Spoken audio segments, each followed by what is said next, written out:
ሰላም እጅጉን የተወደዳችሁ የታክቲክ ስፖርት አድማጭ ተመልካቾቻችን እንደምን አመሻችሁ። ልዩ በሆነው የዝውውር መረጃዎቻችን ተመልሰን መጥተናል። ዛሬ የተለያዩ ሰበር መረጃዎችን የሰማን ሲሆን አርሰናል እንዲሁም ማንቸስተር ዩናይትድ ተጫዋችን ለማስፈረም ከጫፍ መድረሳቸው እየተገለጸም ይገኛል። እሱን የምናጋራቸውም ይሆናል። ሌሎች መረጃዎችንም እንዲሁ በስፋት የምናጋራቸው ነው የሚሆነው። ማንቸስተር ዩናይትድ፣ ሪያል ማድሪድ፣ ባርሴሎና እንዲሁም ደግሞ ሌሎችን ክለቦች አርሰናልን ጨምሮ የምንመለከት ይሆናል። አብራችሁን እስከ መጨረሻው ድረስ ቆዩ። እኛ ቀጥታ ወደ ፕሮግራሞቻችን እንለፍ።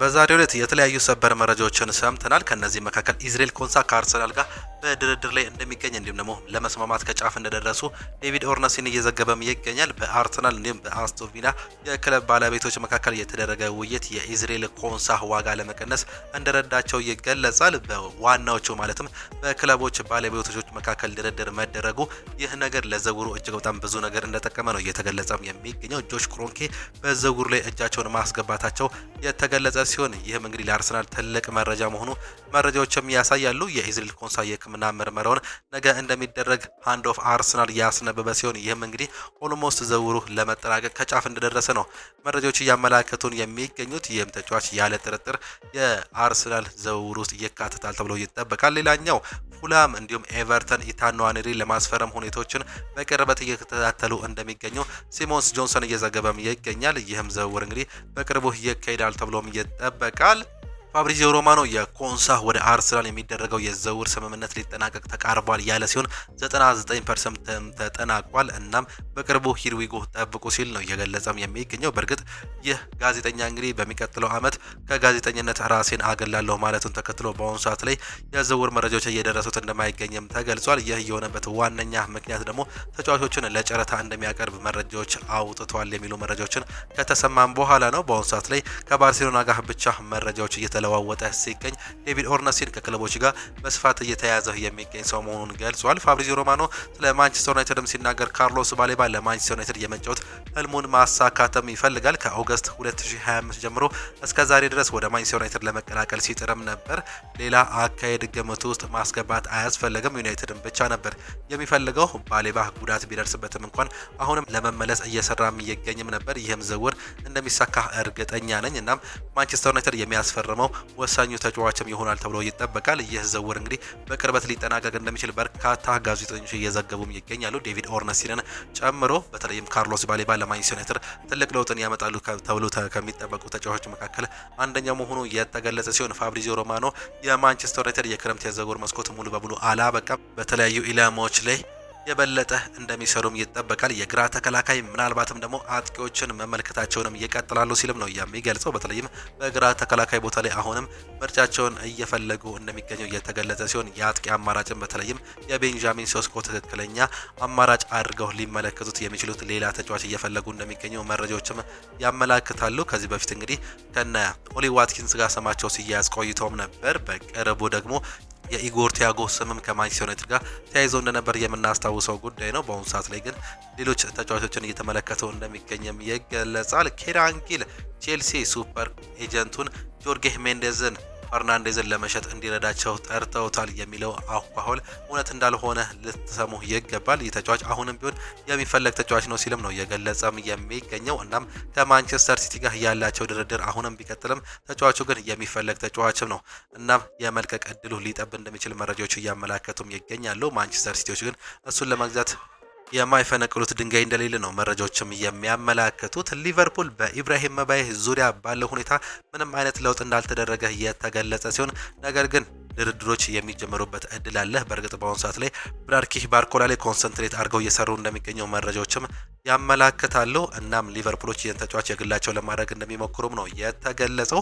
ያልተጠበቀው ሰበር መረጃ ማንቸስተር ዩናይትድ በማይክል ሉዊስ ስኬሊ ላይ ያለው ፍላጎት እየጨመረ መጥቷል የሚል መረጃን እየሰማን እንገኛለን። አሁንም ቢሆን ከሚፈለጉ ተጫዋቾች መካከል አንደኛው ተደርጎ የሚገለጽ ሲሆን ማንቸስተር ዩናይትድ አሁንም የግራ መስመር ተከላካይ ተጫዋች በማፈላለግ ላይ ይገኛል። ሉዊስ ሃላንድም ማይክል ሉዊስ ስኬሊ በእጩዎች ዝርዝሮች ላይ በከፍተኛ ደረጃ ላይ የሚገኙ ምርጫዎችም ናቸው ተብሎ የተገለጸ ሲሆን ማንቸስተር ዩናይትድ ከጆርጅ ሳሊናስ ወኪሎች ጋርም ውይይትም አድርገውም ነበር። እንዲሁም ደግሞ ዴቪድ ራውም በግራ መስመር ላይ በዝርዝር ውስጥ የሚገኙ የማንቸስተር ዩናይትድ ምርጫዎች መሆናቸው መረጃዎች እያመላከቱ ነው ይገኛሉ። ዝውውሮች በአሁኑ ሰዓት ላይ በተለይም እየጦፉም ነው የሚገኙት። ጋብሪኤል ጂሰስ በአሁኑ ጊዜ በናፖሊ እንዲሁም በአርሰናል መካከል ጥሩ መግባባት ቢኖርም ወደ ናፖሊ የመዛወር አማራጭ ላይ አልተስማማም።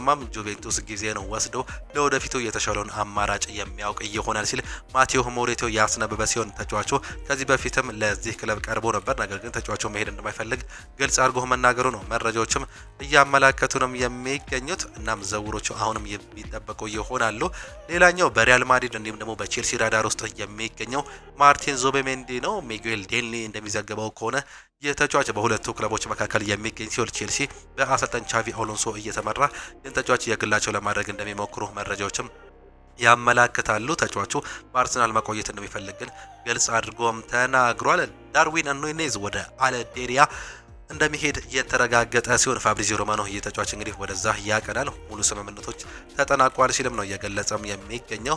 አርሰናሎች አሁንም ቢሆን የሚሸጧቸው ተጫዋቾች እንዳሉ ቢቢሲ እንዲሁም ሳሚ ሞክቤል እየገለጸ ሲሆን ፋቢዮ ቬራ፣ ጋብሪኤል ጂሰስ እንዲሁም ደግሞ ጋብሪኤል ማርቲኔሊን ለመሸጥ እንደሚፈልግም የተገለጸ ሲሆን ኢታን ንዋኔሪ የዝውውር መስኮቱ ከመዘጋቱ በፊት በውሰት ለመስጠት ለሚቀርቡ ጥያቄዎች ቅድሚያ ለመስጠት እንደተዘጋጁ ይሁ ጋዜጠኛ ሳሚ ሞክቤል እየገለጸም ይገኛል። እናም ዝውውሮች በቀላሉ ይካሄዳሉ ተብሎ የማይጠበቁ ቢሆንም ነገር ግን ዝውውሮች እየተጠበቃሉ ሲሉ እየገለጹ እንደሚገኙ መረጃዎች እያመላከቱ ይገኛሉ። ከርትስ ጆንስ ወደ ኢንተር ሚላን በ35 ሚሊዮን ፓውንድ እንደተስማሙ መረጃዎች እያመላከቱ ነው የሚገኙት። በተለይም በአሁኑ ሰዓት ላይ የተጫዋች ከሊቨርፑል በመልቀቅ እንግዲህ ወደ ኢንተር ሚላን እንደሚሄድ እየተረጋገጠም ጉዳይ መሆኑም ተረጋግጧል። ይህም በሊቨርፑል ቤት እንግዲህ ሌሎች ተጫዋቾችን ለማምጣት ይሞክራሉ ተብሎ የሚጠበቅ ሲሆን ምናልባትም ከአሌክስ ስኮት ጋር ንግግሮችን ሊጀምሩ የሚችሉበት እድል እንዳለ መረጃዎችም ያሳያሉ። ሌላኛው ቶተንሃም ሆትስፐር ሳቪዮኒዮን ያልተሳካ ዝውውር የሚሆንባቸው ከሆነ ፔድሮ ኔቶን በቶተንሃም ዝውውር ላይ እንደሚመለከቱት ፋብሪዚዮ ሮማኖ እየገለጸም ነው የሚገኘው። ኔቶ በአልሂላል ዝርዝር ውስጥ ይገኛል። ነገር ግን በአልሂላል ዝርዝር ውስጥ ያለው ብቸኛ ተጫዋች እንዳልሆነ እየተገለጸ ሲሆን ከቶተንሃም ከሚፈለገው ተጫዋች መካከል አንደኛው ተደርጎም ይወሰዳል። እናም ድርድሮች ምናልባትም በቅርብ ሊከፈቱም ይችላሉ። ከዚህ በፊት እንግዲህ ኮዲ ጋክፖ የሚፈለገው ተጫዋች እንደሆነ ይታወቃል። እናም የሱም ድርድር እንዳልቆመ ነው መረጃዎችም የሚያሳዩት። ዣኦ ፔድሮ ደግሞ እስከ 2032 ድረስ አዲስ ኮንትራት እንደሚፈርም ነው መረጃዎችም የሚያመላክቱት። ሚኬል አርቴታ አዲሱን አርሰናል ሁልጊዜ ያስቀድማል፣ ዋንጫውን ሳያመጣ ራሱ ለክለቡ ቁርጠኛም ነበር ሲሉ ገነርስ ብሎግ ያስነብቡ ሲሆን ይህ አሰልጣኝ አሁንም አዲስ ኮንትራት እንደሚፈርም እርግጠኛ ሆነው እየተናገሩም ይገኛሉ። እናም አሰልጣኝ ሚኬል አርቴታ ወዴትም አይሄድም ሲሉ ነው መረጃዎችም የሚያሳዩት። አስቶን ቪላ ማቴዎ ሩጋኒ እንዲሁም ደግሞ ዚዮን ሱዙኪን ማስፈረማቸውን በይፋ ማሳወቃቸው እየተገለጸም ይገኛል። ዝውውሮች እየተካሄዱም ይገኛሉ። ኦሊ ዋትኪንስ አስቶን ቪላ 45 ሚሊዮን ዩሮ የዝውውር ጥያቄ የቀረበለትን ጥያቄ ውድቅ ካደረገ በኋላ ንግግሩ ሲቀጥል በአል ሂላል ዝውውር ላይ ፍላጎት እንዳለው ይገለጻል። የመጨረሻው ውሳኔ የአስቶን ቪላ ይሆናል። ነገር ግን ቪላ ኒኮላስ ጃክሰንን ጨምሮ በገበያ ላይ ያሉ አጥቂዎችን በአሁኑ ሰዓት ላይ እየተመለከተም ይገኛል። እንደ ሊያም ዴላፕ ያሉ ተጫዋቾችንም እንደሚመለከትም ነው መረጃዎችም የሚያሳዩት። ዝውውሮች አሁንም በሁለቱም ክለቦች መካከል የሚጠበቅም ነው የሚሆነው። እናም በአጥቂ ቦታ ላይ ተጫዋቾችን የሚያገኙ ከሆነ ያለ ጥርጥር ኦሊ ዋትኪንስን እንደሚሸጡትም ነው መረጃዎች እያመላከቱት የሚገኙት። እናም ዝውውሮቹ ይጠናቀቃሉ ተብሎ እንደሚጠበቅ መረጃዎችም አመላክተውናል።